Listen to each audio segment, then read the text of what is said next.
형제가족 여러분 안녕하세요. 오늘은 8월 29일 수요일 용서와 섬김의 제자도라는 제목으로 누가복음 17장 1절부터 10절까지를 묵상합니다. 1절 예수께서 제자들에게 이르시되 실족하게 하는 것이 없을 수는 없으나 그렇게 하는 자에게는 화로다.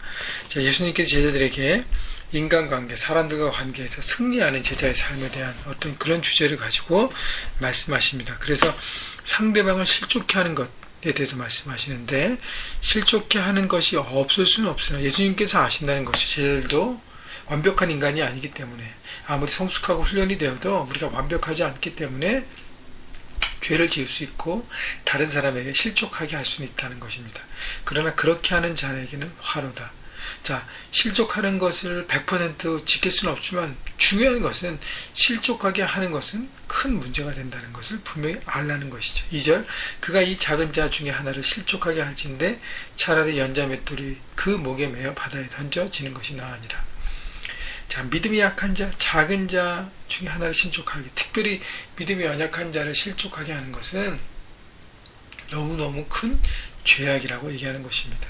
그러니까 중요한 것은 내가 의도해서 실족해 하면 그것은 큰 문제가 되는 것이죠. 물론 내가 의도치 않았는데 나는 그런 뜻으로 말하는 것이, 또 행동한 것이 아닌데 상대방이 그렇게 오해해서 자기의 상처 때문에 그렇게 받아들이고 실족했다면 또 그건 다른 문제입니다. 그러나 내가 의도적으로 다른 사람을 배려하지 않고 생각하지 않고 했기 때문에 되었던 실족이라면 우리가 잘 돌아봐야 될 필요가 있는 것이죠.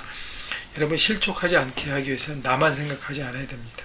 나만 오케이면 된다, 내 신앙에는 문제가 꺼리낌 없으면 된다라고 하면서 다 할 수 없다는 것이죠. 다른 사람을 배려하고 생각하면서 하는 것이 바로 또 성숙한 사람의 제자의 모습이라는 것이죠. 여러분, 오늘 삶 현장에서 여러분이 살아가면서 여러분 선택하는 삶, 선택하는 행동이 나에게는 오케이지만 혹시 다른 사람에게 문제가 될 때는 그것을 배려하고, 그것이 본질적인 것이 아니라면, 비본질적인 신앙에 관계된 부분이라면 여러분 그것을 내딛고 하십시오.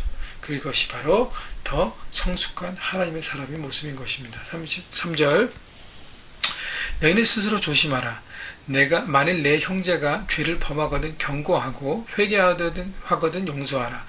만일 하루에 7번이라도 내게 죄를 짓고 7번 내게 돌아와 내게 회개하노라 하거든 너는 용서하라 하시더라.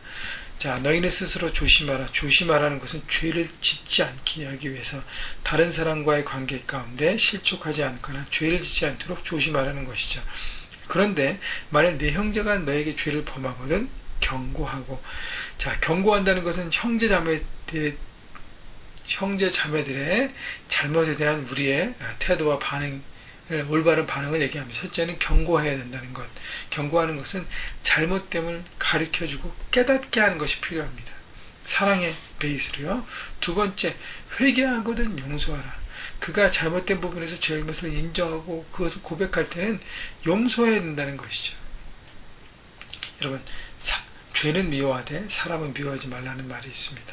여러분, 그 말씀처럼 그 죄를 용서하시는 하나님의 모습을 바라보고 그 죄를 정말 잘못된 것을 깨닫게 하고 그 죄에 대한 태도를 바라보고 용서해 주는 것입니다. 사람은 미워하지 않는 것입니다.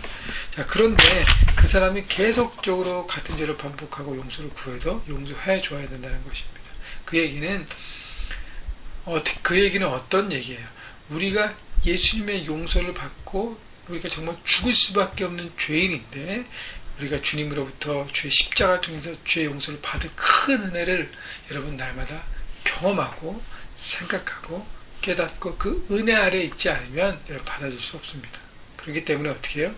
그 은혜 아래에 있음을 바라보고 품는 것입니다. 여러분, 그렇기 때문에 우리가 날마다 묵상하고 기도하고 하나님 은혜 안에 살아가는 것을 여러분 집중하고 살아가셔야 합니다. 그 은혜를 누리지 못하면 아무것도 할 수 없던 것이죠. 자, 5절 사도들이 주께 여쭤보되 우리에게 믿음을 더하여 주옵소서.